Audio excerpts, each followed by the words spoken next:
Hello everyone and welcome back to your own channel Technical Sahil. In today's video, we are going to see how we can fix this error while we are adding either a subdomain or an add-on domain into our cPanel.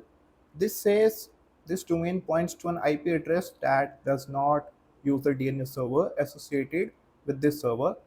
So in this video, we are going to see how we can fix this error. First, let's see how it occurs. When we are adding any subdomain or either a full domain here, and when we click submit here,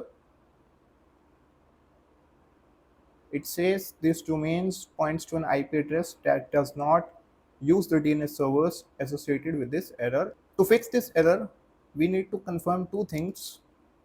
First, let's open your domain registrar panel, and from your domain, make sure you have added a subdomain here like a txt record, and the domain, the name of the directory which you're creating here in the host, and the IP of your server in the value.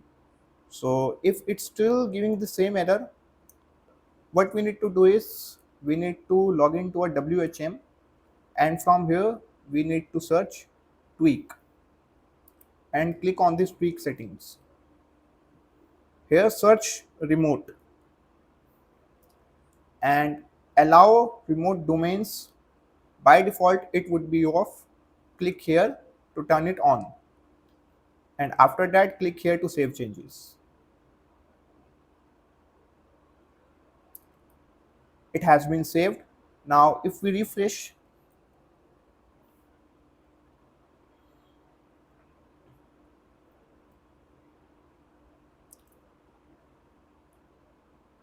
now if we type the same domain, make sure to type here the same name which is already here.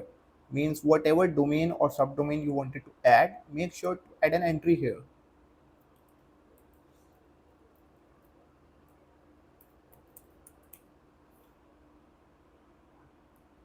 Now if we click submit,